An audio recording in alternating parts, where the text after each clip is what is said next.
Alessandro. Bom, eu sou aqui do Espírito Santo, né, moro aqui, mas fiz física aqui na UFS há alguns anos, mas atualmente eu estou no Rio fiz mestrado no Observatório Nacional em Astronomia, fazendo doutorado lá também.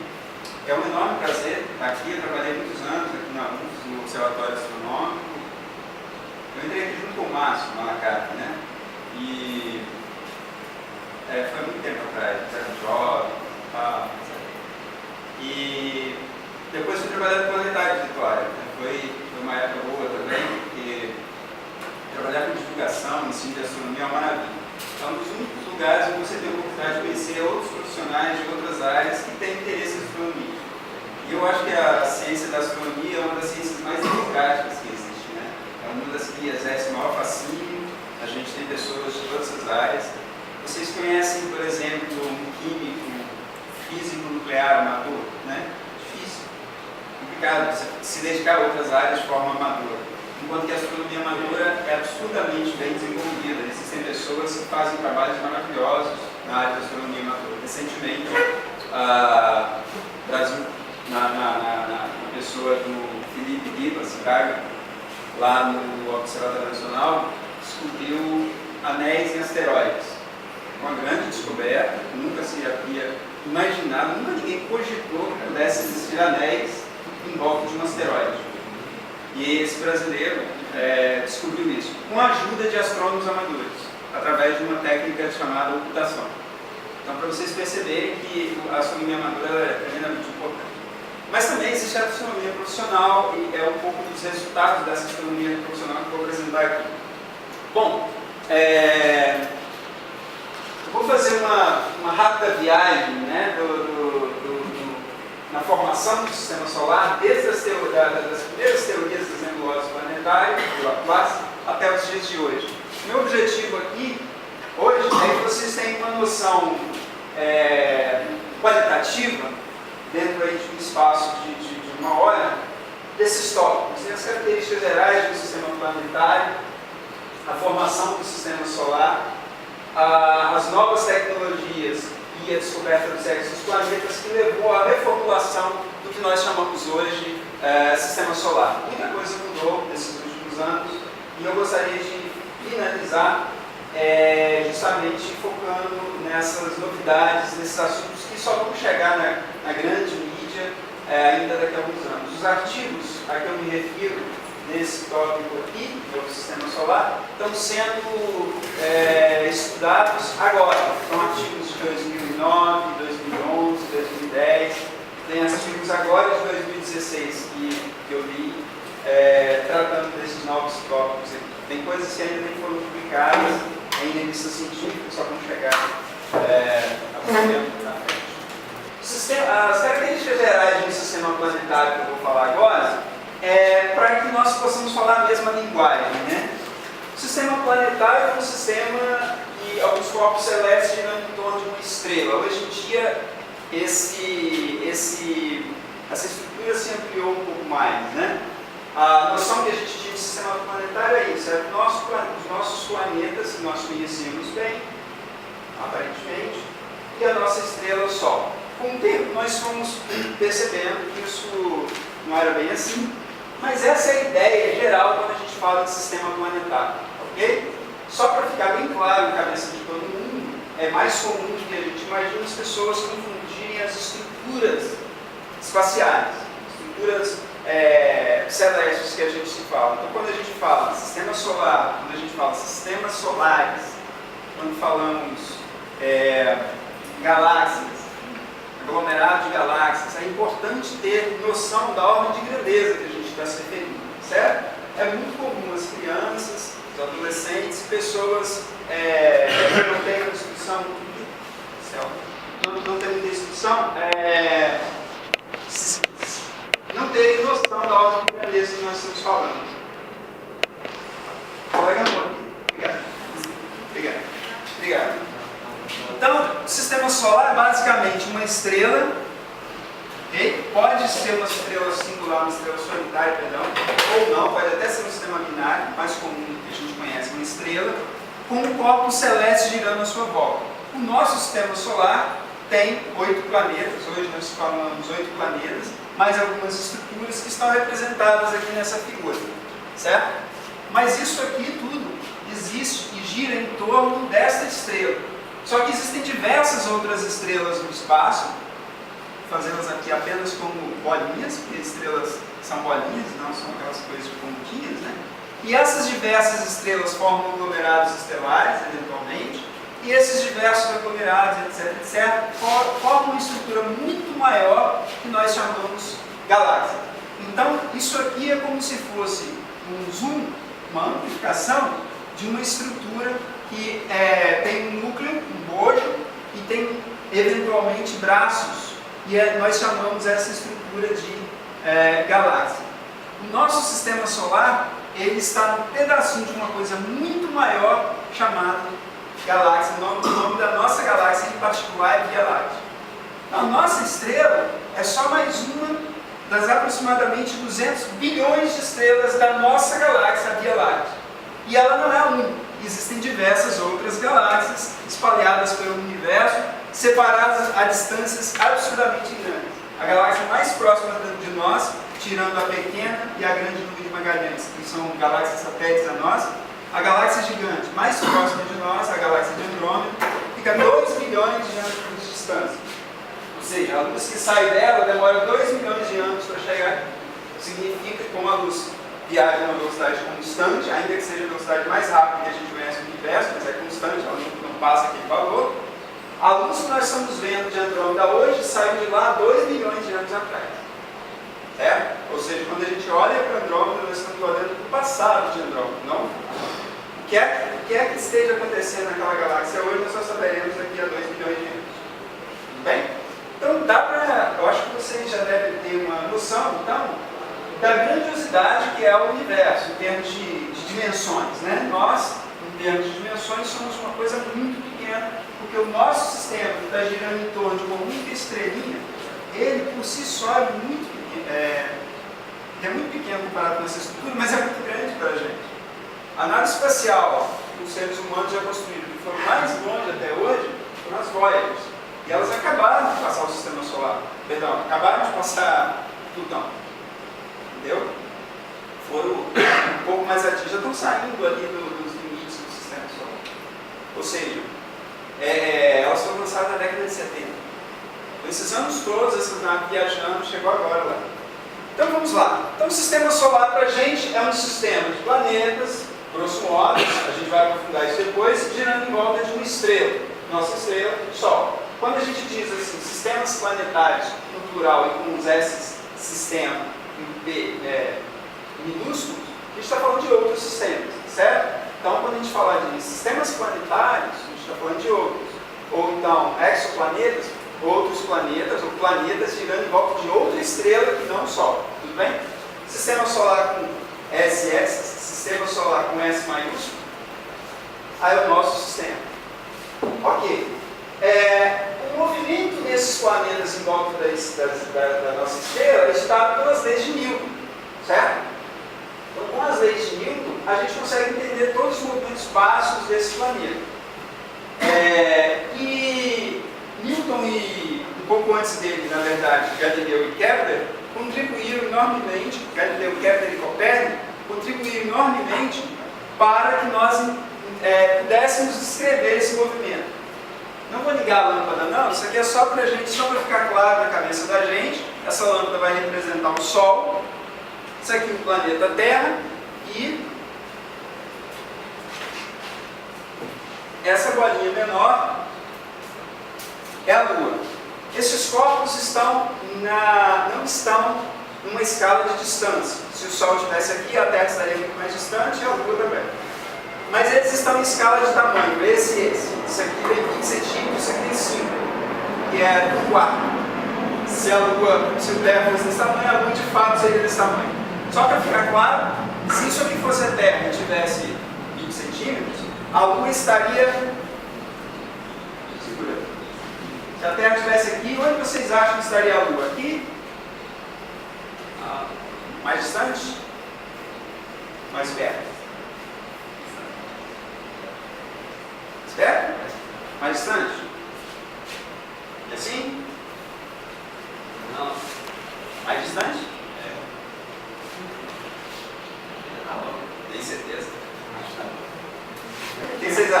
mais distante, mais Mas longe. a regra de 3 Perto? Acho que mais perto da tração, né? centímetros ali.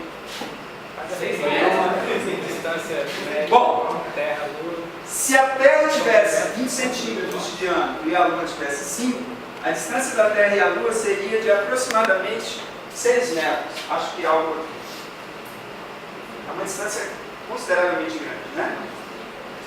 Isso é interessante, as crianças não raciocinam em termos de números, principalmente as crianças 7 ou 8 anos. Se alguma criança pergunta para você qual a distância da Terra, não adianta você dizer que tem uma distância aproximada de 400 mil quilômetros. Ninguém tem na cabeça que quer 400 mil quilômetros, porque a gente não anda essas distâncias na Terra. Agora, quando você faz isso para ela, nunca mais vai esquecer. E nem a gente, certo? Quando eu vi isso a primeira vez, ok, agora entendi. Então essa é a distância da Terra. Mas mesmo estando tão distante, existe uma atração gravitacional.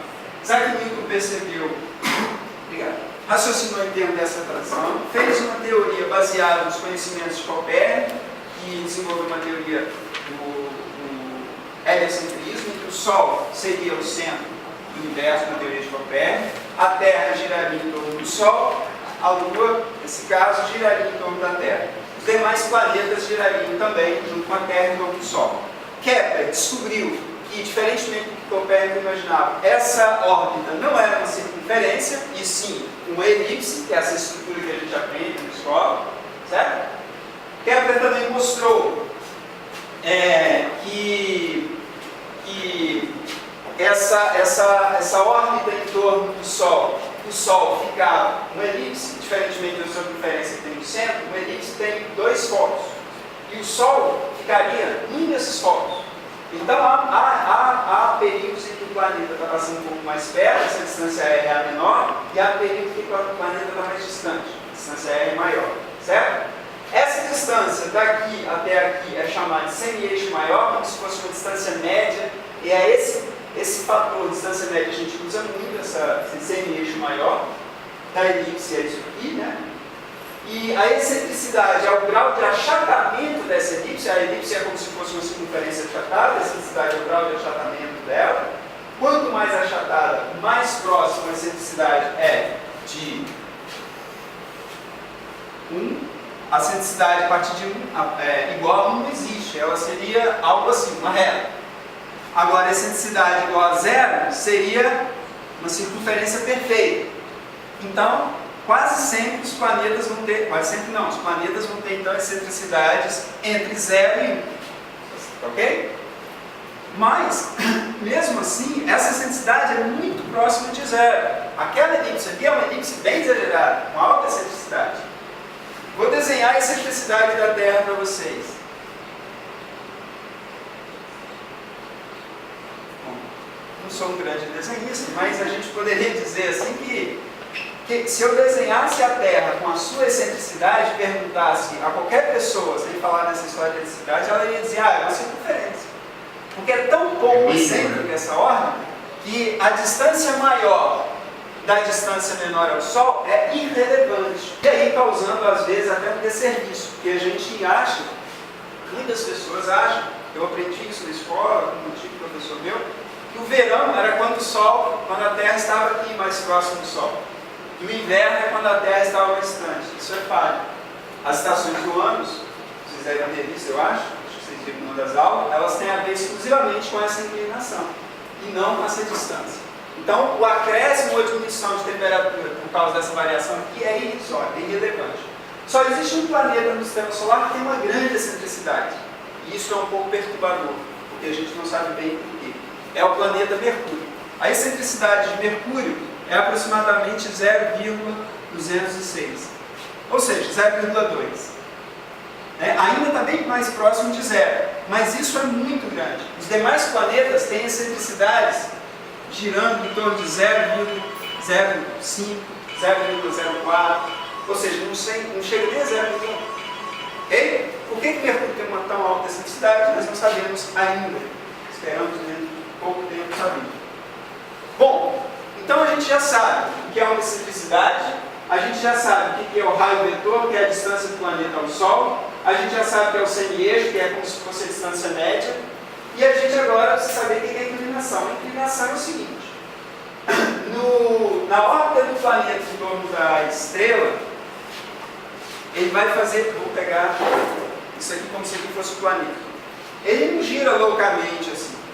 Em geral, ele vai girar em volta de um ele vai girar como se estivesse em cima de um plano. Isaac Newton mostrou que esse plano ele se mantém ali estável. Se só houvesse um único planeta e uma única estrela em todo o universo, esse plano nunca mudaria. Ficaria girando assim eternamente, certo? O problema é que, por exemplo, está aqui a Terra girando, aí tem Júpiter lá longe. Aí Júpiter causa uma pequena perturbação. Essa perturbação não é notada numa escala de 1 ano, 10 anos, 20 anos. Mas numa escala de milhares de anos, essa perturbação vai se acumulando. E aí, na verdade, esse plano na qual o planeta gira em volta da estrela, ele pode fazer isso aqui. Certo? É uma variação tão lenta que demora séculos para ser percebida. Por isso é chamada de variação, perturbação secular. Bem, esse médico, esse estudante de astronomia fez o seguinte. Ele foi na Universidade Federal do Rio de Janeiro, na UERJ, na UF, e pegou, ele podia fazer isso porque ele não queria o nome das pessoas que se matriculavam. A universidade mantinha um registro de todo mundo que se matriculava, certo? Ele pegou, ele só queria a data de nascimento das pessoas. Só isso. Então, como ele não ia pegar o nome de ninguém, a universidade pegou mais de 100 mil nomes. Pessoas que passaram pela universidade, que na hora de preencherem sua matrícula colocavam lá, fulano de tal, nascido em tal. Pegou esses dados e fez um histograma. Basicamente, quem não conhece histograma, simplesmente ele fez o seguinte: colocou aqui janeiro, fevereiro, março, abril, maio, junho, os 12 meses. E colocou o número de pessoas que nasceram naquele mês. Aí foi lá e colocou uma barrinha aqui. Quantas pessoas nasceram em fevereiro? Aí tinha outra barrinha aqui. Em março, aí outra barrinha aqui. E assim foi. Vou fazer assim.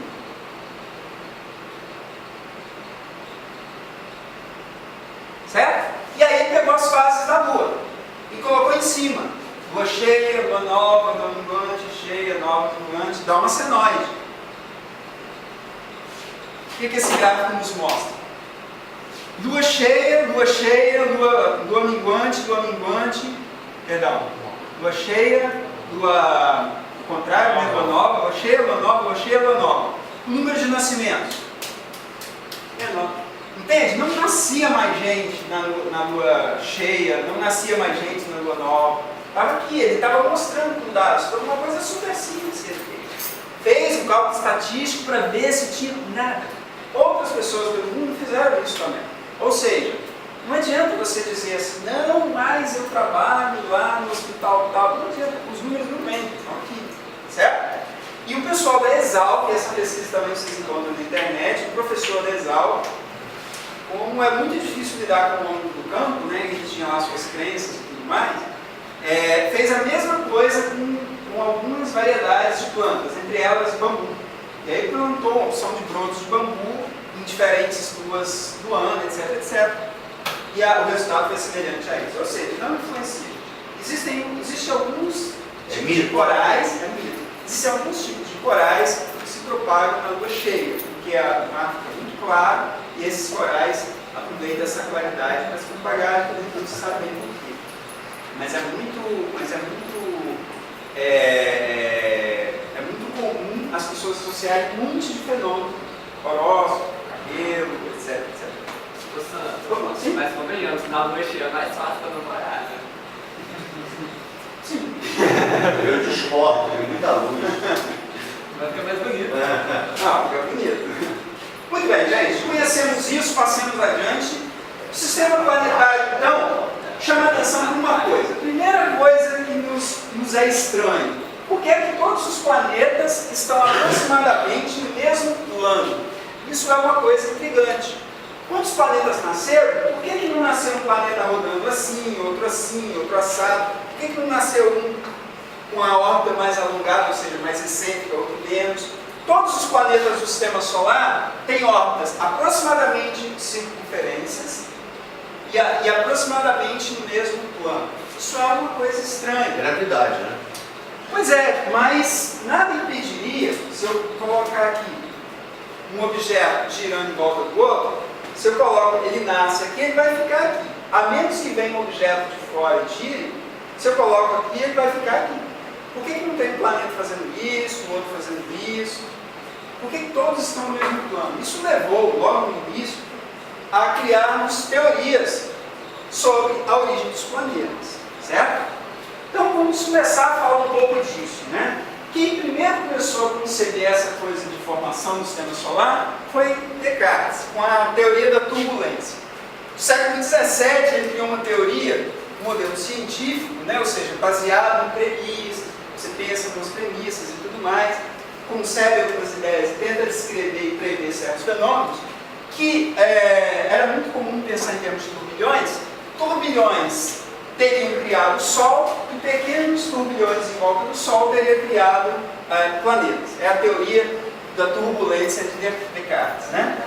Nessa época se acreditava que o espaço era preenchido por um éter e esse éter formava, com vórtice, formava a matéria.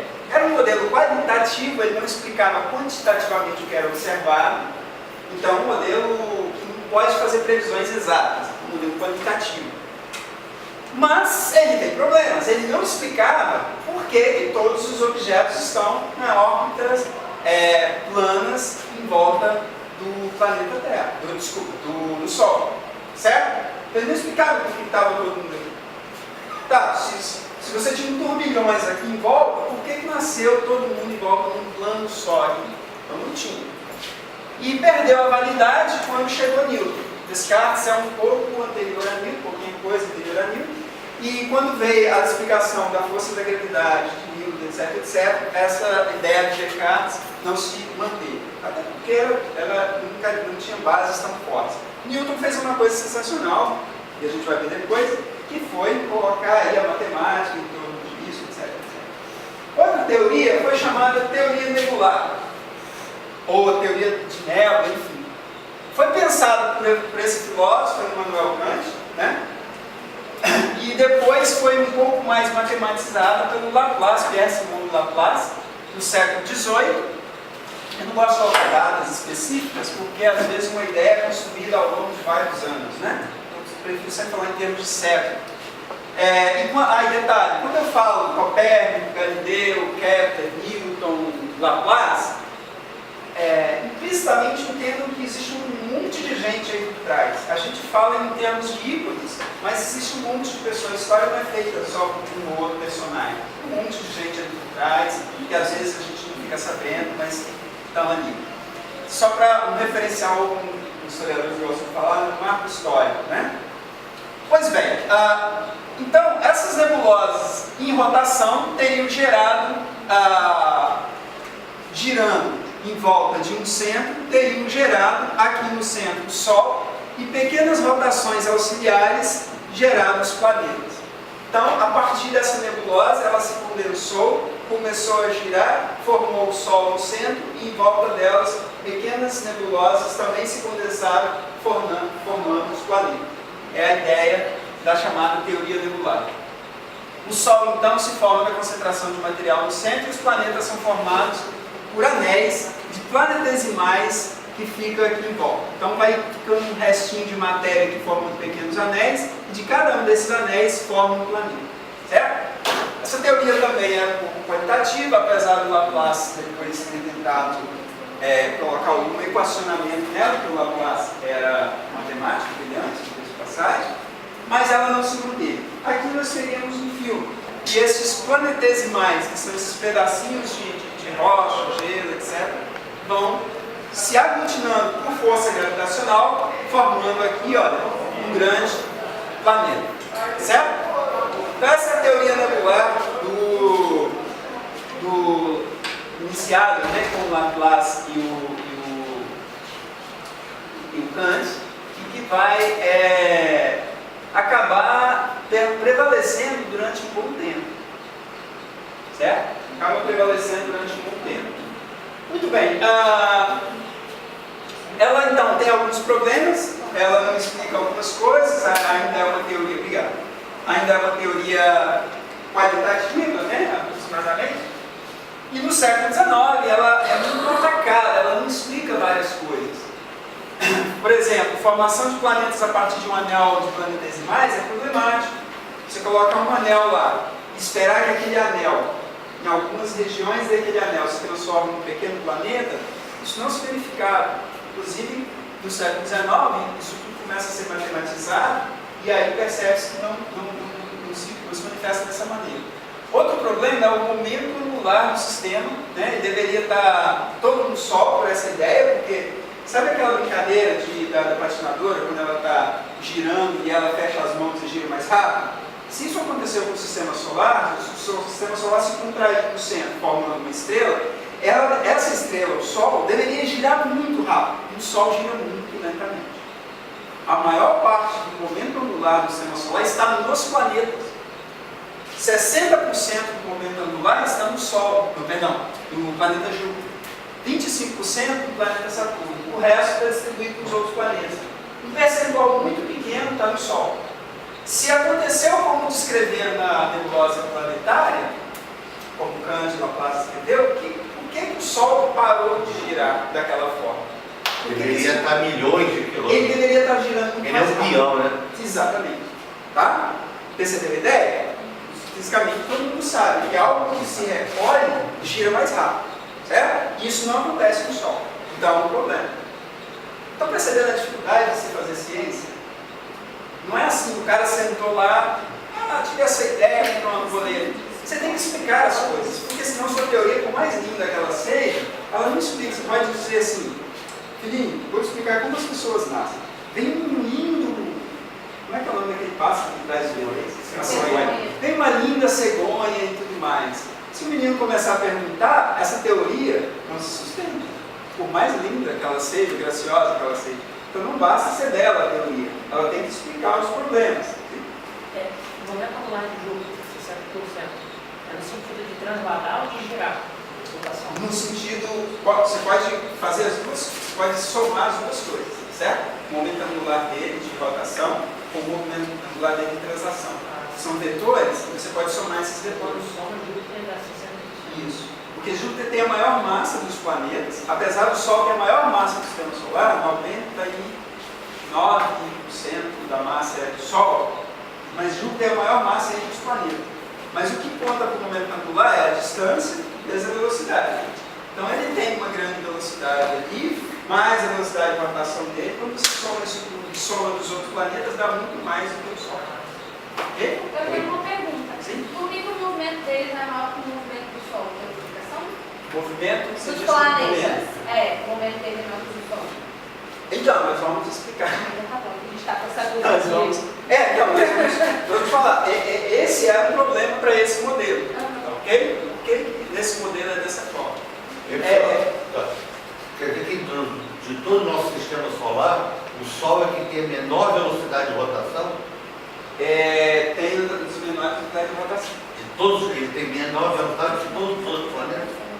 Gira bem devagarzinho. Você pode ver. Tem um outro problema também, que o Sol tem uma chamada rotação diferencial. Ou seja, no Equador gira mais rápido do que aqui, por exemplo. Aqui gira mais rápido. Porque o Sol não é uma esfera rígida. Ele é plasma, né? É como se fosse um gás superaquecido. Mas se você pensar em termos de rotação, ele está girando devagar. Você pode ver isso pelas manchas solares. Você observa a mancha solar hoje, aí no outro dia você vai ver ela um pouquinho do lado. Ou seja, 24 horas para sair daqui e vir até aqui. Demorou, né? Enquanto que o planeta gira muito mais rápido. Se a Terra deu uma volta que passou um dia, enquanto isso aquela mancha saiu daqui e veio para cá. E se ele condensou massa, deveria estar girando muito mais. Se ele condensou, ele deveria condensar assim, ó, girando rápido. Bom, vamos tentar ver isso mais tarde. Depois um cidadão chamado Buffon, Buffon é o título dele, ficou conhecido como Conde de Buffon, mas ele tem um outro nome que eu não me lembro agora, também no século XVIII, postulou a chamada força de maré para explicar a formação dos planetas, né? Sucede o seguinte: o Sol passou muito perto de uma outra estrela, e aí, devido a uma coisa chamada força de maré, ele arrancou o material dessa estrela. Então, imagine que aqui fosse o Sol, aí passou uma outra estrela, a atração física, gravitacional, entre o Sol e essa outra estrela arrancou dessa estrela um pouco de matéria. E ele continuou o caminho dele, só que esse material veio junto. E aí ficou girando em volta do Sol, deu origem aos planetas. Tem essa ideia do Buffon. Essa teoria era também qualitativa, ele não tinha uma base para criá-la, ele não tinha evidências para criá-la, ele, por alguma razão, a criou, mas sem uma evidência forte, mas inspirado provavelmente na ideia de cometas. Okay? Cometas têm aquela cauda e tudo mais, eu acho que um pouco inspirado nisso, mas ela conseguiu algum sucesso porque a teoria da nebulosa anterior não explicava algumas coisas. Então ela conseguiu sucesso não porque ela era boa, porque a outra estava com muitos problemas. Elas são mais ou menos contemporâneas, né? Então essa teoria teve algum sucesso. O Sol tinha uma companheira e os planetas vêm de lá. É uma variante dessa teoria, ou seja, esquece essa história do Sol ter passado perto de uma estrela e puxado matéria dela. Vamos pensar em outra alternativa. Tem uma estrela aqui que tem planetas. Aí no nosso Sol tem planeta nenhum. Passou perto, pegou uns planetas ali. Rapidamente surgiu alguns planetas e tudo mais. Só mudou de estrela, vamos dizer assim.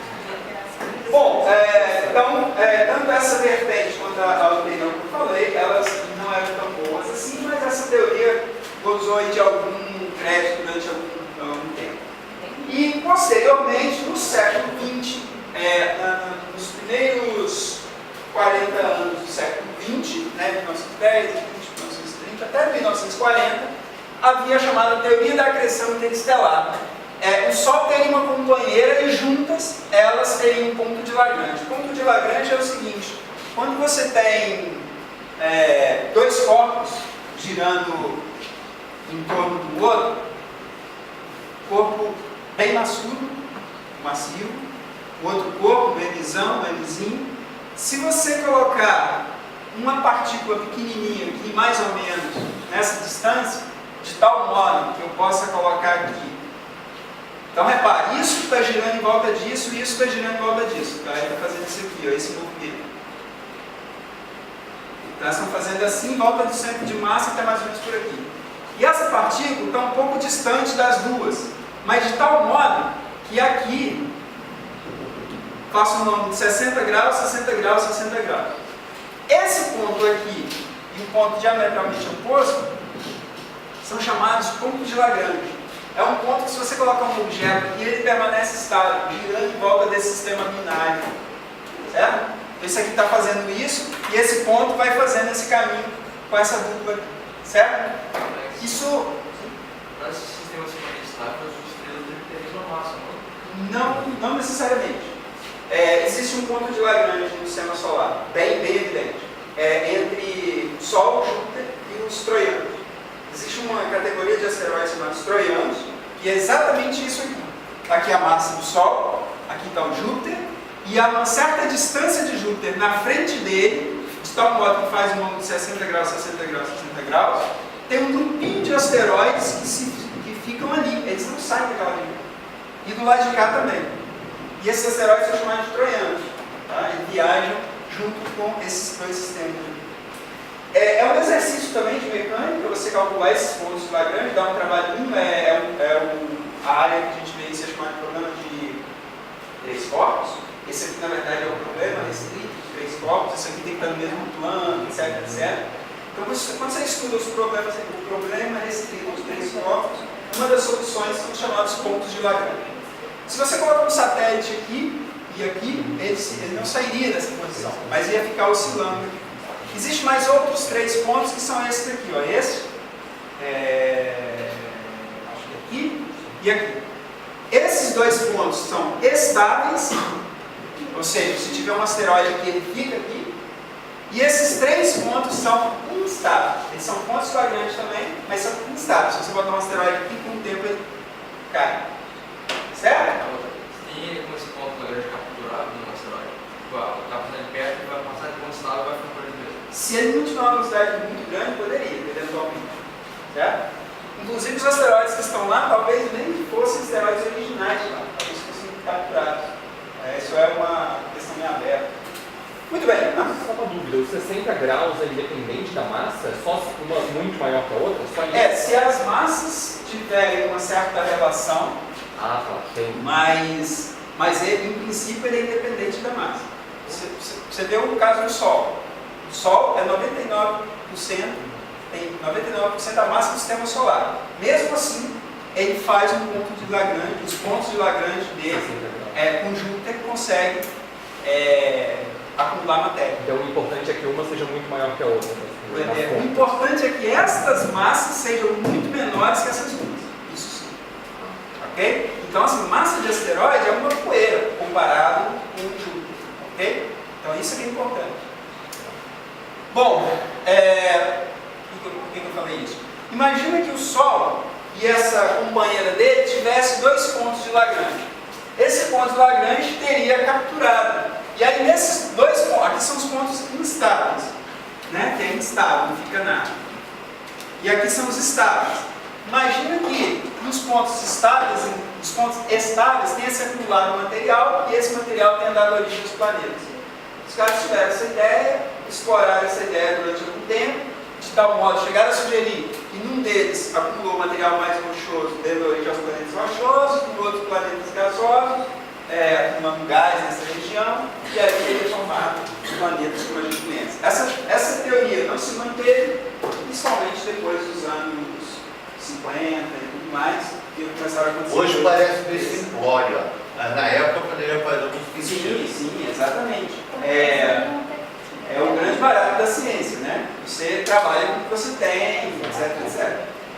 Pois bem, a teoria nebular moderna, vocês vão ver que já está ultrapassada, mas a teoria nebular moderna é o seguinte, que é o que a gente aprende nos livros de escola, quando a gente chega, eu aprendi e tudo mais, que é o seguinte: havia uma nebulosa de gás como há em todo lugar. Vocês já devem ter visto sobre o vento de Magalhães, nebulosa de Órion, né? Várias nebulosas espalhadas por aí.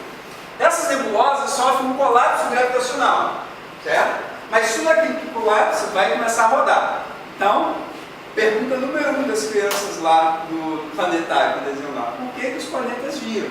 Nasceram girando.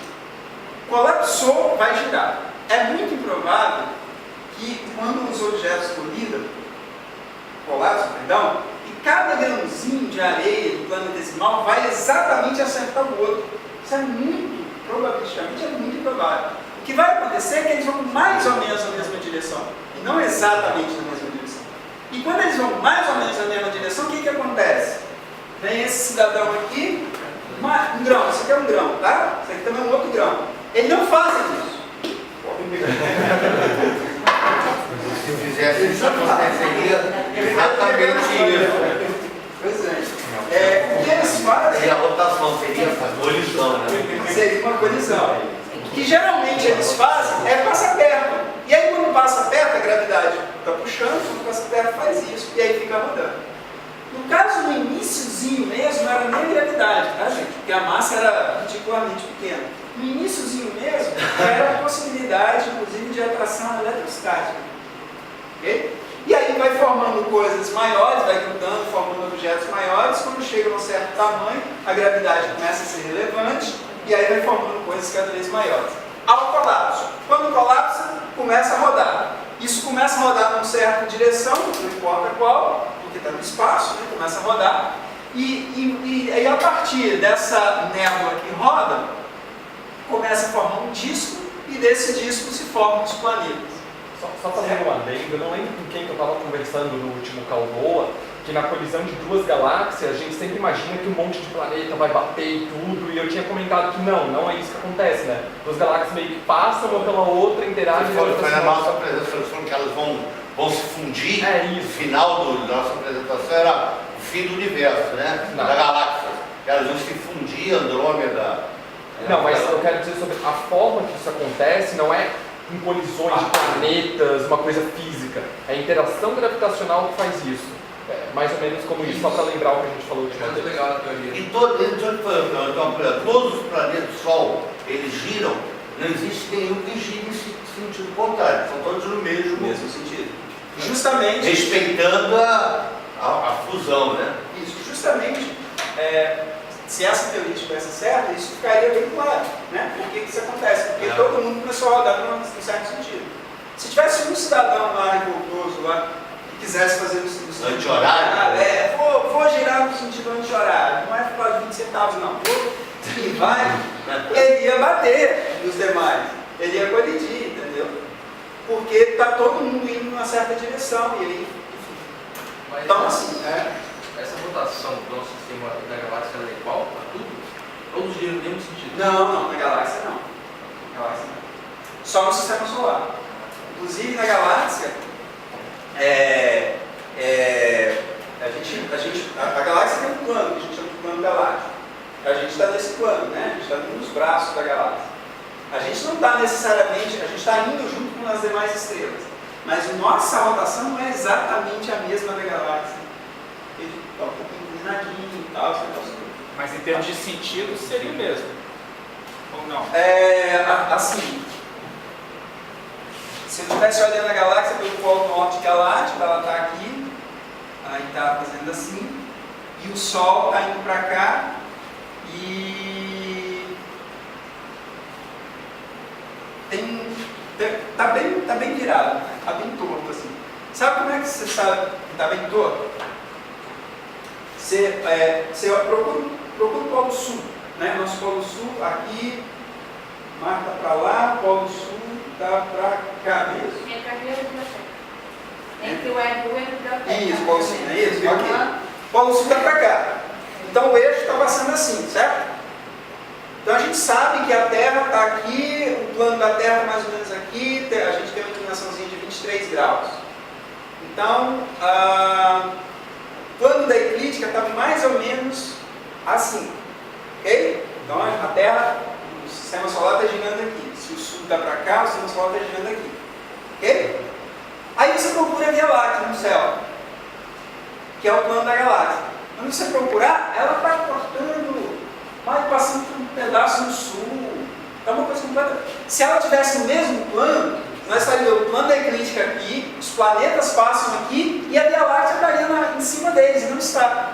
Então, o plano da galáxia é diferente do plano da Via Láctea. Essa é uma maneira de você ver a coisa. Claro que a gente não consegue ver o plano da Via Láctea bonitinho, porque a gente está na cidade, tem muita poluição luminosa. Mas se você pegar um software desse e mandar plotar a galáxia e a eclíptica, você vai ver que elas têm ângulos diferentes. Ok? Bom, então essa teoria, moçada, ela prevaleceu por muito tempo, a maioria dos planetas rotacionam na mesma direção, ela é uma boa teoria e é ela que durante muito tempo explicou o sistema solar como a gente conhecia. Tinha algumas coisas que ela não explicava? Tinha. Por exemplo, por que o raio de Mercúrio tem uma excentricidade tão alta? Era para os planetas terem aproximadamente órbitas circulares. Nessa teoria, eles deveriam nascer com órbitas circulares. Outra coisa, por que Mercúrio tem uma inclinação de aproximadamente 7 graus? Os outros planetas têm inclinações menores. Mercúrio é muito alto. O que aconteceu com Mercúrio? Então isso é um problema. Marte tem pouca massa.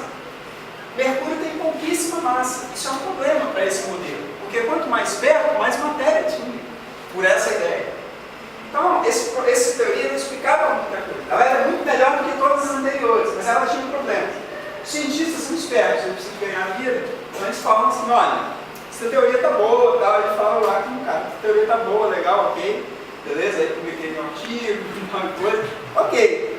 Mas esse probleminha, cara, não mexe com isso não. Deixa Mercúrio, essa planetinha lá perto, não incomoda ninguém, deixa ele lá e tal. Entende? Porque ela não dava conta disso. Certo? Mas era uma boa teoria. Muito bem. O que acontece na década de 40? Segunda Guerra Mundial. E a Segunda Guerra Mundial foi uma grande impulsionadora dos avanços tecnológicos. Não estou aplaudindo a Segunda Guerra Mundial, não, tá, gente? Estou só descrevendo o que aconteceu, né? Infelizmente. A Segunda Guerra Mundial acabou sendo uma impulsionadora tecnológica. Mas essas novas tecnologias já começam lá atrás, com o Galileu, através do telescópio. A astronomia é uma das ciências mais antigas que existe, certo? Existe desde a época dos mesopotâmios, etc, etc. Mas toda a astronomia que se fez na história da humanidade, até a época de Galileu, foi sem telescópio. Foi só utilizando o olho e instrumentos de medida de muita precisão. Assim diria o Tycho Brahe, que era o astrônomo que tinha mais medidas precisas, etc, etc. Mas quando Galileu chega com o seu telescópio, esse primeiro telescópio pequenininho aqui, essa lunetinha dele, ele conseguiu ver coisas fantásticas, maravilhosas, que nunca haviam sido observadas. Novas estrelas, luas em volta do planeta Júpiter, ele observou fases do planeta Vênus, ele observou buracos, crateras na Lua. Tudo isso era novidade e tudo isso fez com que houvesse um salto. Então, esse dispositivo tecnológico fez com que a astronomia, a partir daqui, se modificasse. Os novos conhecimentos astronômicos teriam que ser explicados agora. As teorias velhas não explicavam esses novos conhecimentos astronômicos. Logo em seguida, Isaac Newton criou esse telescópio, enquanto que o telescópio do Galileu era feito a partir de lentes, que é chamado de telescópio refrator ou luneiro. O telescópio de Newton usava um espelho primário aqui atrás, um telescópio refletor, que refletia a luz, e por causa disso ele podia ser maior, porque fazer lentes grandes é complicado, mas fazer espelhos grandes é mais fácil. Quanto maior é a abertura de um telescópio, mais fótons, ou mais luz entra. Quanto mais luz, mais informação. Quanto mais informação, maior é o poder de resolução. Então, quando você olha a olho nu uma estrelinha, você vê lá um pontinho. Quando você olha para um equipamento que entra mais luz, olha o tamanho de um telescópio desse daqui, por exemplo, sei lá, 20 centímetros, do tamanho da pupila do seu olho, que é pequenininha assim. Então entra muito mais luz aqui. Tem um poder de resolução maior. Ao invés de ver um pontinho, olhando com um telescópio, uma certa estrelinha, você vai ver que elas são duas. É um sistema binário, por exemplo. Ou certas manchinhas que a olho nu te parece uma mancha, com um telescópio daquele, você vai ver que, na verdade, essa manchinha poderia ser uma galáxia. Okay? Então, a partir de Newton, no século de Newton e Galileu, no século XVII, nós temos, 17, 18, né, nós temos um tremido avanço. Logo em seguida, a Newton ter construído esse telescópio, novos telescópios maiores e mais poderosos começaram a ser construídos, e aí a astronomia nunca mais foi a mesma. Certo? No início as pessoas não levavam muita fé, os padres olhavam pelo telescópio de Galileu e diziam assim, isso é coisa do telescópio, esse negócio seu aí está de chato. Mas quando veio Newton, e até porque Newton estava em outro país, vivendo uma outra realidade, não teve como negar. E até porque também quando Newton fez isso, ele já era famoso, né? Já era Isaac Newton, já tinha muita autoridade. Muito bem. Hoje, bem depois, na década no século XX, por exemplo, a gente já tem a era dos grandes telescópios, já começamos a entrar na era dos grandes telescópios. E esses telescópios, como esse aqui, de 200 polegadas, que é mais ou menos 5 metros de diâmetro, entra uma quantidade enorme de luz. Nós podemos ver coisas fantásticas com isso. Coisas que as nossas mínimas teorias jamais pensaram em entender. Coisas que nós não estamos abordando nesse assunto, a gente está falando só do sistema solar, mas aqui já viram várias coisas. E aí, quando você aponta isso para planetas como Júpiter, Saturno, você começa a ver que Saturno tem anéis muito detalhados, você começa a ver que a superfície de Júpiter é nebulosa, e tem um furacão, e tem uma coisa assim, meio maluca mesmo, né? Você começa a ver que a Lua tem grandes montanhas mesmo, e tudo mais. A astronomia, particularmente a do sistema solar, muda radicalmente. Além dos telescópios ali da década de 10, 20, aí aconteceu a Segunda Guerra Mundial, etc, etc, muita coisa mudou, foi mudando, foi aperfeiçoando, e a gente finalmente chega nas beiradas do século XXI, passando para o século XXI, com os chamados grandes telescópios. Quando eu estou chamando de grande telescópio, eu estou falando que é grande mesmo, tá? Tem 8 metros de diâmetro. Imagina, né? A espelho é uma coisa gigantesca. E não só, esse aqui é o telescópio do projeto Gêmeo, da qual inclusive o Brasil faz parte, é chamado de Gêmeo porque são dois, um fica no Chile, em Cerro Panteón, e o outro fica no Havaí, nos Estados Unidos, e eles trabalham juntos, eles se apontarem para o mesmo objeto, pode usar a técnica de interferometria, né? Mas a distância do Chile até o Havaí é enorme, é como se tivesse um telescópio maior ainda, né? Esse telescópio é espetacular e eu coloquei ele aqui apenas para representar os telescópios dessa época que utilizam coisas como, por exemplo, lentes corretoras, que corrigem a variação da atmosfera, por causa da alta temperatura. E aí a gente começa a ver, né, coisas maravilhosas. Além disso, surgem os radiotelescópios. Os radiotelescópios, ao invés de usarem luz, usam ondas de rádio, porque dos astros não vem só luz visível, vem luz que a gente não vê também. Assim como vocês agora estão emitindo luz que eu não vejo, vocês estão refletindo a luz da lâmpada, mas como vocês são seres, são mamíferos, portanto vocês são homeotérmicos, mantêm a temperatura do corpo, vocês têm uma temperatura e tem uma na pele de vocês. Na minha pele, a minha temperatura é de 30 graus nesse momento. O meu relógio tem um termômetro. Então eu posso, fico tranquilo que a todo momento eu sei qual é a temperatura do meu corpo. Dá uma informação muito demais. Você coloca um óculos daqueles de ver de mede calor, você vai ver as pessoas avermelhadas. Essa luz que você está vendo pelo óculos, ela não é uma luz que vem diretamente dali. Mesmo que a sala estivesse escura, você conseguiria ver que ela está saindo do seu corpo, uma radiação térmica. Os astros também fazem isso, particularmente os astros sólidos, rochosos. Então, o radiotelescópio pode capturar coisas como essa. O telescópio de infravermelho pode capturar coisas como essa. Tem certos processos físicos que liberam certas energias em certos comprimentos de onda, que não são visíveis, mas que o radiotelescópio pode capturar. Hoje já se usa o laser para fazer isso? Não para essa finalidade. O laser, por exemplo, foi usado, uma aplicação muito interessante do laser foi quando houve a primeira ida à Lua. Quando em 69 eles chegaram lá, uma das primeiras coisas que eles fizeram foi colocar um espelho na Lua e apontar esse espelho para a Terra, já que a Lua fica sempre com a mesma face virada para a Terra. Então você coloca um espelho assim, e se você sabe a localização desse espelho, você pode disparar o laser da Terra nesse espelho, ele volta. Isso foi feito. E com isso você mede a distância da Terra à Lua com uma precisão absurda. E aí, se tiver um tremor de Terra lá na Lua, a gente sabe. Inclusive, é estudado essas questões a partir desse laser. Essas coordenadas são conhecidas. Se você tiver essa coordenada e tiver um laser suficientemente potente, você pode disparar um laser para lá e aí medir.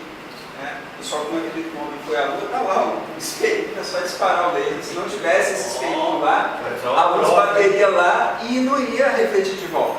Mas qualquer país que tiver um laser suficientemente poderoso, aponta para lá, o laser dispara e volta para a Terra quase que instantaneamente, porque a distância é pequena para a luz percorrer, e aí você pode medir com muita precisão a distância da Terra à Lua. Então, é essa a utilidade do laser, por exemplo. Tem outras. Vamos contar meu laser também. Vou plantar meu olho. Mas o Sandro, significa que o homem foi a lua do laser não, hein? Não, isso não é uma prova. Tá bom. Não, mas se tu diz que lá tem o espelho é a prova. Não, pode ter sido um robô. Não. Uma sonda que a gente mandou lá. Para posicionar direitinho. A gente manda as sondas para lá. Pode vir uma voltagem. Muito bem.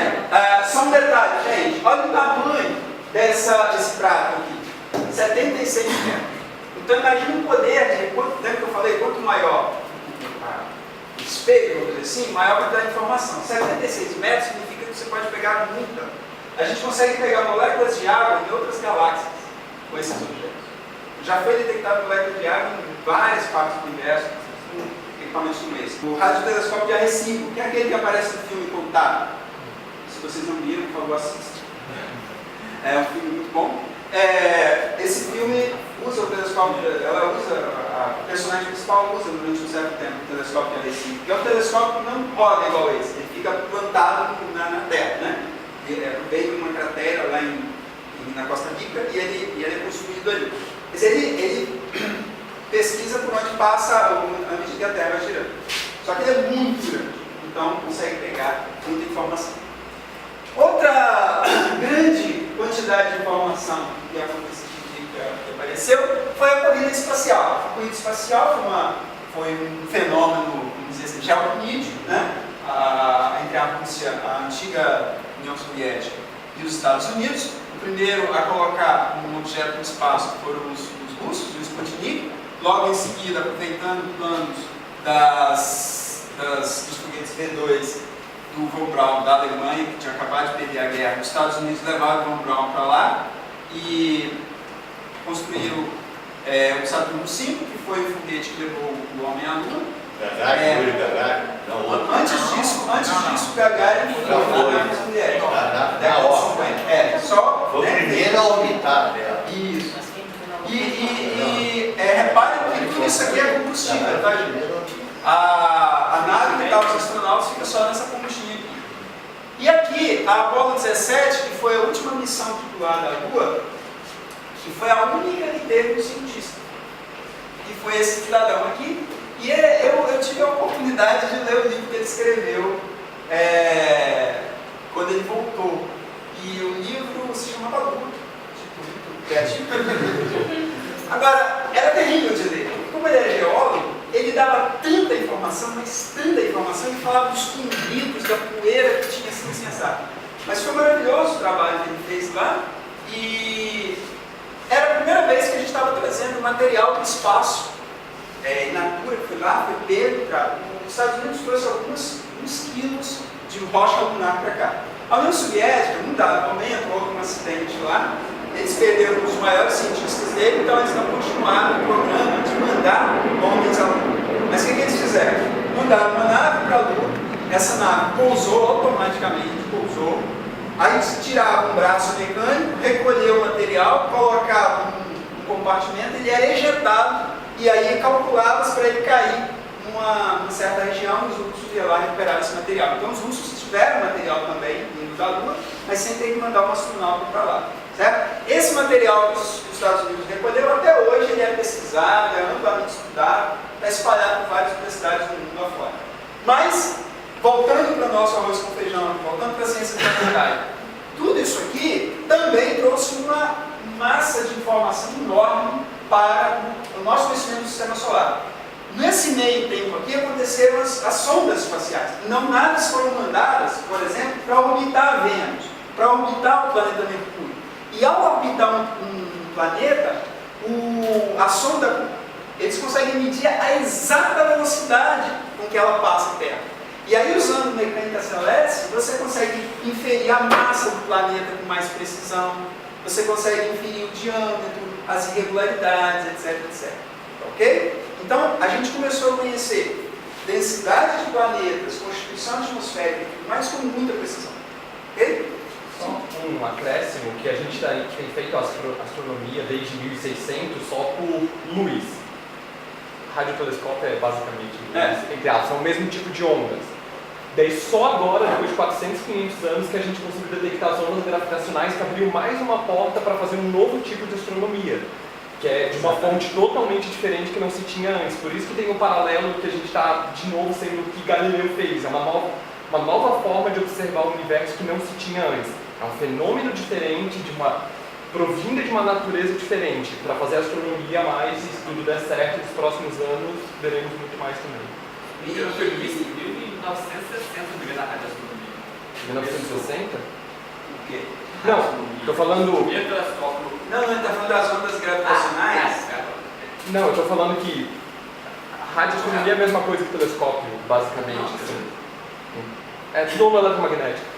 Eu quero dizer assim, na natureza da coisa, entendeu? É só agora, depois de 400, 500 anos, que a gente descobriu uma nova forma realmente de ver Não é o onda universo. eletromagnética. Exatamente. Só uma curiosidade, você falou do Von Braun, né?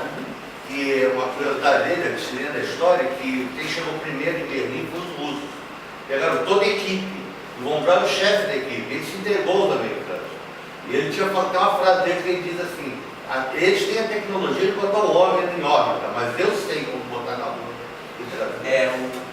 Era dele a técnica, né? O Von Braun. Mas é engraçado, os russos pegaram os carros do que ficou. Os americanos conseguiram pegar a maior parte dos técnicos. E o chefe da equipe, que era o Von Braun, que era o criador da V2, o controle remoto de hoje, né? Comum para todos nós. Mas os russos, dos carros, conseguiram construir o programa deles. É impressionante. Bom, vamos acelerar aqui. Outra coisa que apareceu, década de 70, principalmente 80, foram as sondas espaciais. Aqui a Voyager, que eu comentei, que teve como função percorrer os planetas gigantes que a gente conhecia tanto. As imagens bonitas que nós tínhamos de Saturno e Júpiter eram tiradas da Voyager. Tecnologias como o celular, vem de coisas assim, porque a Voyager passou, tirou a foto desses objetos, mas ela não voltou para entregar. Então, como essas fotos chegaram através dessas antenas aqui, ela manda essa informação de volta, essa informação é capturada por antenas na Terra, isso é decodificado pelo computador e a imagem é gerada. A gente não faz isso com o celular, a gente não tira a foto aqui e manda por ondas com um outro celular, então aqui isso aqui é da década de 70. Okay? Vocês percebem a importância que é um país, uma nação, investir em tecnologia, ainda que não tenha uma aplicação em princípio direta, mas coisas como essa. Logo agora, no meados dos anos 2000, a gente teve aí também os robôs que foram emblemáticos. Só peguei 2 casos para mim que são bem emblemáticos, né? Esse robô aqui fez muita coisa lá em Marte, recolheu material em natura, pegou lá, fez os exames lá e não trouxe de volta para a Terra, mas pôde fazer as análises lá, laboratórios comunitários. Esses aqui são aproximadamente do tamanho de um Fusca, um pouco menor, e tendo dentro dele vários equipamentos laboratoriais para investigar a superfície marciana. Então a gente, acumulando, ainda já conhecíamos, para essa nave pousar aqui, antes disso os americanos colocaram várias sondas girando em volta do planeta. Ou seja, a gente já conhecia vários detalhes mesmo antes de pousar, certo? Então a gente, tudo isso nos traz uma série de novas informações sobre a superfície desse planeta, e outras coisas mais. Agora também, aí, na virada do século XX para o século XXI, por exemplo, a gente tem a sonda Rosetta, o módulo Philae, que pousa num asteroide. Espetáculo isso, né? Vou colocar aqui a versão animada da coisa. Nesse cometa, eu não consigo pronunciar, um nome russo gigantesco, Cherenkov, alguma coisa assim. E aqui é quando ela estava 1 ano de pousar, depois foi chegando perto, mais próximo, e aí quando ela chegou bem pertinho, saiu uma sonda dela, uma outra sonda dela, chamada Philae, e pousou nesse cometa. O objetivo era ver a constituição e ver o exato momento em que começa a nascer a cauda de um cometa, certo? Então ela pousou aqui está acompanhando, ela chegou pertinho, certo? Depois conseguiu pousar. E olha que loucura, né? Ela acompanhou a órbita, desceu e ali olhando, olha, vai virar cometa, vai nascer a cauda, aí vai. E o outro objeto, que também foi alvo de uma sonda, aqui a sonda Down, ela passou perto do asteroide Ceres e Vesta. Esse é o asteroide Vesta. E aí a gente pode ver um asteroide bem de perto, né? Quando essa sonda Down passou perto de Ceres, o maior asteroide do sistema solar, foi fantástico ver que ele é coberto de crateras. Isso nos dá muitas informações interessantes. Nada disso aqui é desperdiçado. Por exemplo, a quantidade de crateras permite fazer uma estatística sobre o bombardeamento de crateras. Muitas colisões, né? Muitas colisões de outros corpos. E aqui nós vimos 2 pontinhos luminosos, né? Qual a diferença de uma atitude científica de uma atitude não científica, né? Os caçadores de ovos olham e falam, olha, 2 pontos luminosos, é óbvio, está lá, está aqui, estou vendo, civilização avançada, está na cara. Cientista não, cientistas olharam e falaram, bom, não sabemos o que é isso. Aí coloca espectrógrafo, mede isso, mede aquilo, e aí, aqui escrito embaixo, ó, asteroide Ceres pela sonda Down, as manchas são locais em que os impactos de corpos celestes perfuraram a camada congelada de água salgada sobre a superfície do pequeno planeta. Bateu com tanta velocidade que removeu a camada mais superficial e embaixo apareceu um pouco de água salgada. Essa água salgada é altamente refletora em relação à luz que a gente está vendo aqui, e para os equipamentos de detecção da Down, nos pareceram esses 2 pontos luminosos aqui. Foi esse asteroide que virou planetóide depois? Esse bicho aí é bastante interessante porque na década de antes dos anos 30, no final do século XIX, início do século XX, ele era chamado de planeta. Nós não conhecíamos Plutão nessa época e ele era o nome planeta que a gente tinha, certo? Então nós tínhamos Mercúrio, Vênus, Terra, Marte, Ceres, Júpiter, Saturno, Urano, ele era chamado de planeta. Depois eles perceberam que onde eles acharam Ceres, tinha mais um monte. Vou colocar assim, aqui está Marte, aqui está Júpiter. Aí Ceres foi achado aqui. Aí depois descobriram um outro, e aí com a melhoria das detecções perceberam que havia um monte de objetos aqui. Aí descobriram o cinturão de asteroides. Então falaram o seguinte, olha, então Ceres na verdade não é um planeta, ele é só mais um corpo desse cinturão. Aí a gente passou a ter 8 planetas. Aí depois os americanos descobriram Plutão, na década de 30, final da década de 30. E aí, grandão, tal, ok, planeta. Depois descobriram um monte de outros objetos, depois de Plutão, das dimensões de Plutão. Aí falaram, poxa, se for chamar Plutão de planeta, vai ter que chamar esses outros, mas quantos são? Milhares. Então não ia bagunçar a nossa. As crianças iam ter que decorar muito mais novo. Então, ao invés de fazer isso, em 2006, pela primeira vez na história da IAU, que é o órgão que discute a questão da nomenclatura dos planetas, né? Assim como a IPAC discute nomenclatura na química, as moléculas orgânicas, etc. Aí a IAU fala da questão, trata da questão do nome dos planetas, e aí eles falaram o seguinte, vamos definir o que é planeta? Até então não havia definição formal de planeta. Basicamente, planeta eram os corpos que giravam em torno do Sol. E a gente, grosso modo, falava, os planetas aqui são esses 4, esses 8, 9 aqui, e o resto é asteroides e tal, essa coisa toda. Então, só em 2006 é que houve uma definição formal de planeta, e aí nessa definição formal foi dito o seguinte, olha, Plutão não é planeta. Então, para ser planeta você tem que ter um tamanho suficiente para que o equilíbrio hidrostático tenha conseguido fazer o planeta ficar redondo. Então ele tem que ter um certo tamanho, por exemplo, as luas de Júpiter, de Marte não são redondas, tem formato de batata. Elas não têm tamanho suficiente para que a gravidade faça elas ficarem redondas. Tem que ter impacto a própria órbita. Então ele tem, na órbita dele não pode ter outras coisas girando junto com ele. Então tem que varreu ali, só tem ele. Plutão não se aplica, porque a lua de Plutão é quase o tamanho dele. Fica ali junto com ele, fazendo isso aqui. Então ele não se aplica. Então, só que os americanos ficaram putos, porque quem descobriu Plutão foi o americano. Foi o único planeta que os americanos tinham descoberto. Eles chiaram, bateram o pé, falaram, não queremos e tudo mais. Aí arrumaram uma desculpa e criaram um termo intermediário que é chamado planeta anão, que muitos astrônomos não gostam. Ficou conhecido como planeta anão, e aí Plutão, juntamente com Eris, Cétida e outros corpos, são chamados de planetas anãos. Mas a rigor, ninguém. Mas ele tem outro nome atualmente, né? Qual quem? O Plutão.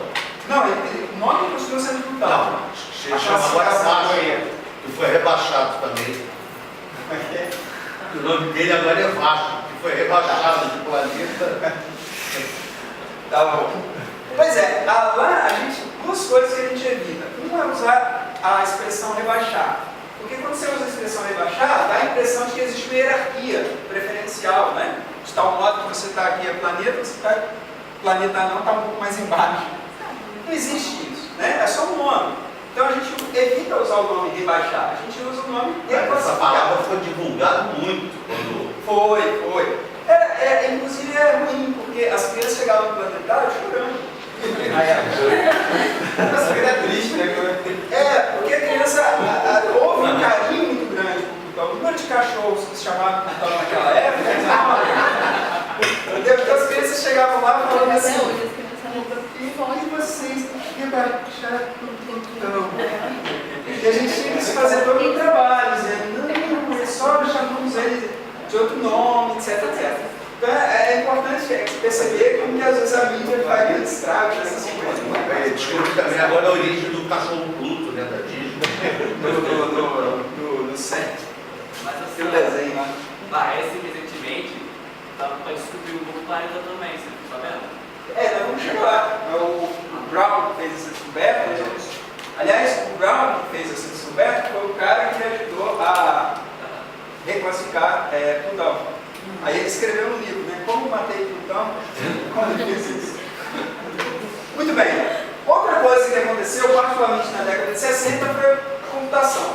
A imagem romântica de um astrônomo numa noite fria, com uma lunetinha posicionada no céu, e ele lá fazendo yoga para conseguir observar, com aquela lanterninha vermelha para não ofuscar a luz, com aquelas cartas celestes, segurando a lanterninha aqui, olhando para o céu e tudo mais. Ainda é muito bonito, conquista muitos corações, foi assim que eu conquistei minha esposa. Não funciona mais assim. A gente ainda tem isso, obviamente. Toda vez que eu tenho a oportunidade de olhar o céu com uma luneta, eu faço. Quando eu tenho algum amigo que compra uma luneta, comprei uma luneta, você me ajuda a montar, ajuda, sem problema, a gente faz isso.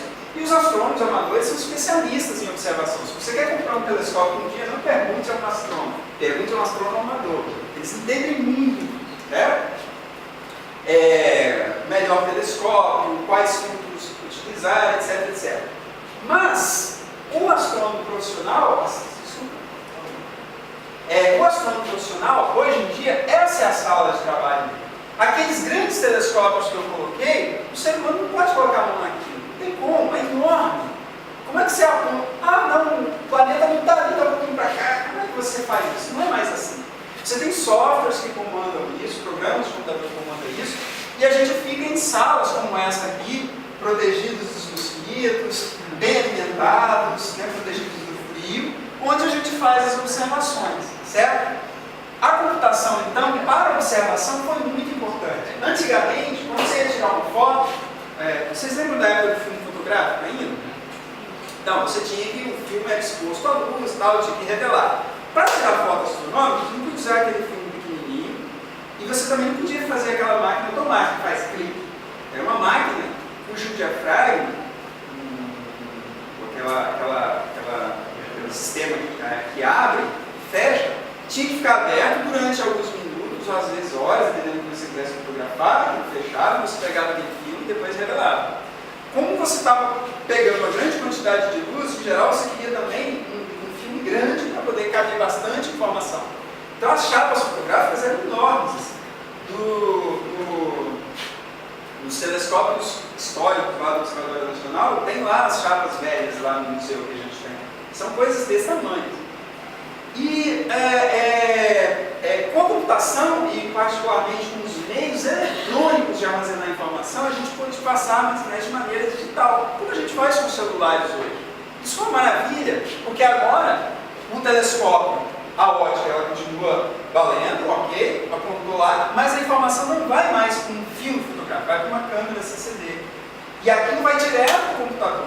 No computador ele já é armazenado. Nos grandes surveys, a informação é tanta que não dá nem para armazenar a informação crua, ela tem que ser pré-processada no aparelho.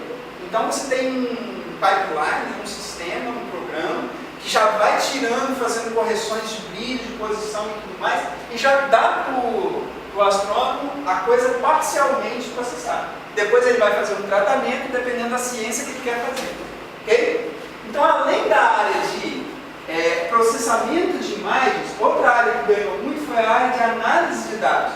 Com o poder e a velocidade do cálculo, você podia fazer estatísticas sobre uma massa de dados muito grande.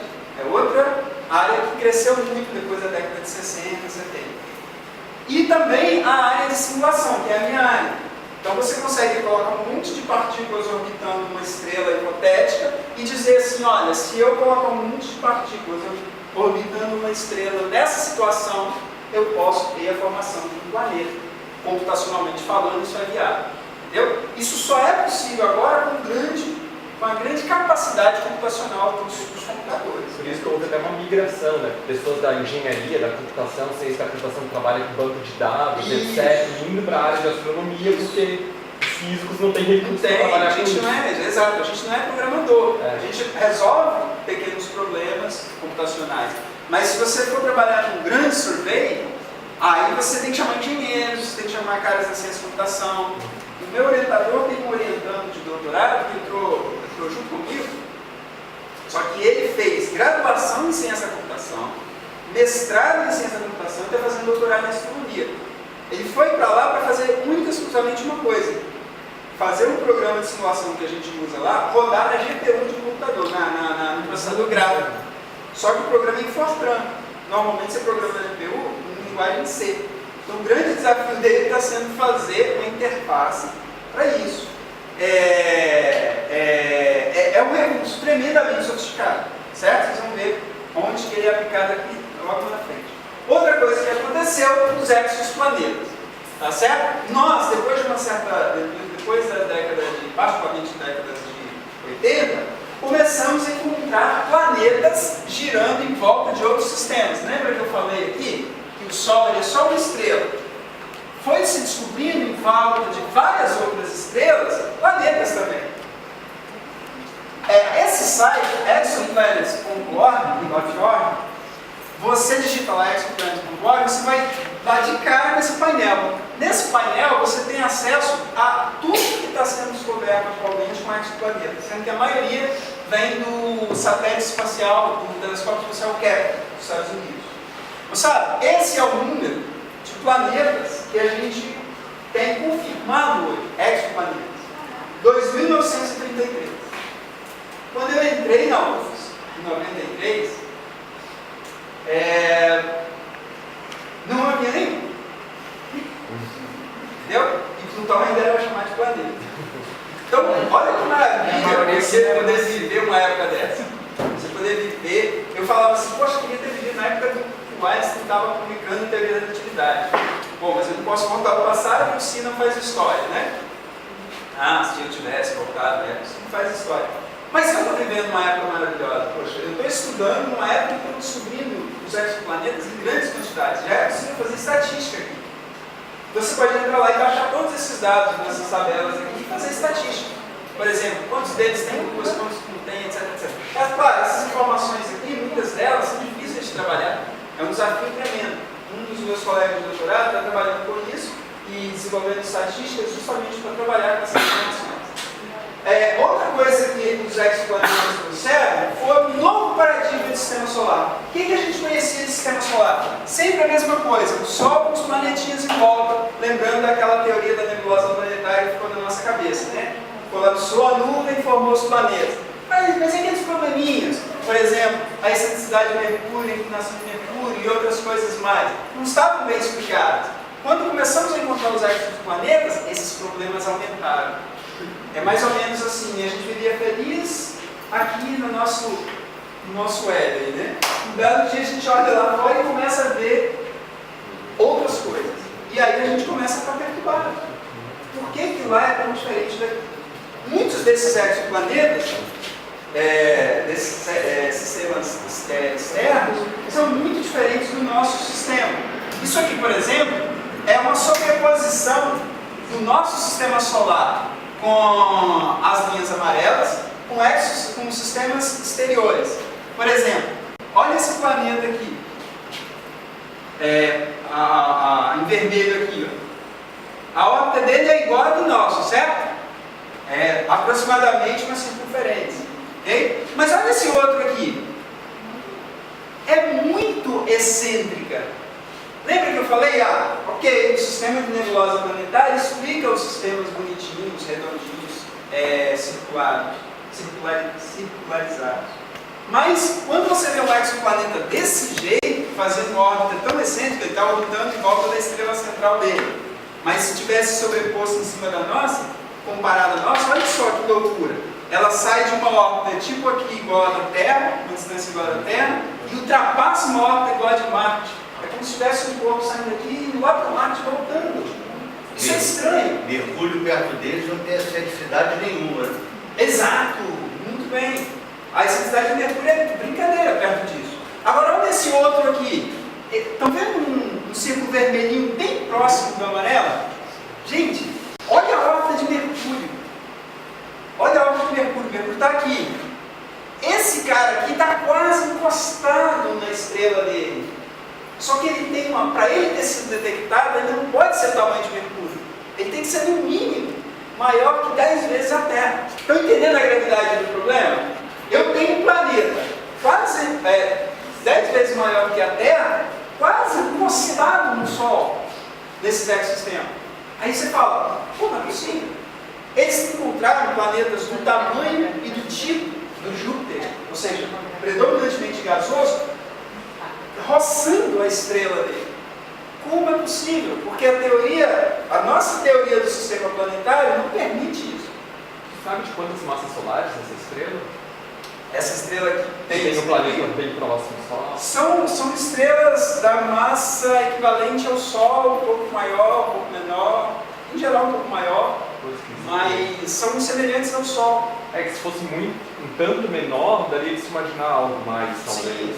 Não, o grande problema é você imaginar uma estrela do porte do Sol, ainda que seja um pouquinho maior, um pouquinho menor, com um planeta gasoso colado nela. Ele não poderia ter nascido ali.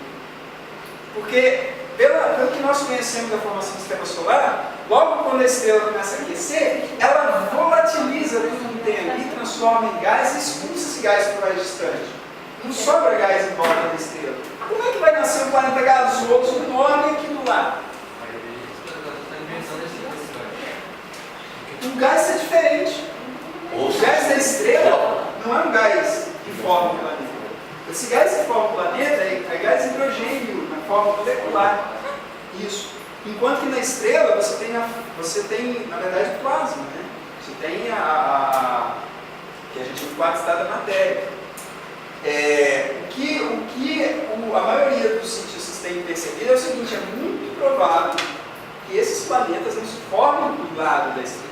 Se formam mais distantes e de alguma maneira são empurrados para lá. Mas vamos chegar lá. Mas, por exemplo, ET tem dele, né? Ele tem a órbita dele. Certo.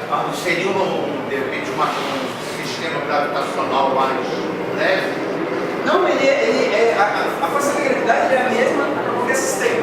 Para ter gravidade você só precisa de duas coisas: massa. Aliás, você só precisa de uma coisa: massa. Para não colidir, você tem que colocar em movimento. Você pegar dois planetas, se joga um aqui e o outro soltar, eles vão colidir. Se você der um pouquinho de velocidade para cá, um pouquinho para lá, eles vão fazer isso. Volta e dando, volta e outro. Então não importa se é feito de gases, rocha, gravidade é gravidade. Isso só depende da massa e da distância. Okay? Então tudo que eu tenho aqui. E quando ele passa muito perto, a tendência seria o bolo de outro se fundir, né? Depende da velocidade que ele passa. Quem tinha visto um exoplaneta. E agora, pode apagar para a gente ver em detalhes? Pela primeira vez conseguiram ver um telescópio um exoplaneta. Colocaram uns filtros aqui na frente da estrela para o brilho dela não atrapalhar. Isso aqui são distorções mesmo. Mas esse quadradinho menor aqui está mostrando o exoplaneta. Ó. Aqui uma foto de 2004 e aqui do lado uma foto de 2006. Uma coisinha bem pequenininha. Certo? Pode ir lá. Sou curioso mesmo. Pode ir lá. Ok? Na estrela Fomalhaut. Fomalhaut B, no caso. Olha que interessante, gente. Você pega essa distância aqui, que foi a distância angular. Você pega a distância do planeta até o centro. E você pega o tempo, no caso 2004 a 2006, e aí você infere uma série de informações sobre a órbita do planeta, uma série de dados que você tira daí. Mas como que eu detecto isso? Vou mostrar 3 formas básicas de detecção. Uma é o método de detecção por astrometria. Você marca a posição da estrela que está aqui no exoplaneta e você não está vendo. Certo? Aí você tem, se esse exoplaneta é grande o suficiente, o centro de massa está fora do centro da estrela, está um pouco para cá assim. Então mesmo que você não veja isso aqui balança. Então, lembrando também do último Caldo, a gente comentou que Netuno foi descoberto assim também. A gente via que tinha movimentos de a mais e a gente falou que tem que ter um planeta. Isso, longo. é a perturbação gravitacional. É isso que acontece. Se você tiver a medida dessa estrela muito precisa, você consegue estimar a massa desse objeto e a distância com muita precisão. Então essa é uma das formas de você calcular isso aqui com precisão. Com alguns satélites espaciais e com alguns telescópios, a gente tem posições de certas estrelas com uma absurda precisão. Um dos projetos que nos traz isso é o IPARTOS, o telescópio IPARTOS. Quando eu fiz essa matéria de astrometria na graduação, eu fiz um levantamento dos dados do IPARTOS e a precisão é uma das maiores. Então, por isso que a gente consegue inferir essa distância com bastante precisão. Então, essa é uma maneira de você medir exoplanetas. A outra maneira é através de microlentes gravitacionais. Microlentes gravitacionais é o seguinte: se você tiver uma estrela aqui está o observatório, e aqui tem uma outra estrela, a relatividade de Einstein nos diz que quando a luz passa muito perto de uma estrela, ela sofre uma distorção. Então, se essas duas estrelas estão quase alinhadas, essa estrela aqui funciona como se fosse uma lente, convergindo a luz que passa por aqui. Essa luz dessa estrela passaria direto assim, mas por causa da presença dessa estrela, ela é distorcida para cá. E aí, se essa estrela tiver um planetinha em volta dela, eu consigo inferir a presença dele através da distorção que gera a imagem que passou por essa lente gravitacional. Okay? Tudo que eu preciso é que essas duas estrelas estejam alinhadas, que esse planetinha esteja fazendo uma órbita desse tipo. Ou seja, um evento um pouco mais raro. O que aconteceria? Ele bloquearia a luz durante um tempo e bloquearia. E você notaria que a luz não estava vindo, calmou um pouco. E ele atrapalha um pouco a distorção. Você não vê a distorção que você esperaria se não houvesse planeta. Entendeu? E a partir dessa diferença, pode acender. A partir dessa diferença, eles inferem a presença de exoplanetas.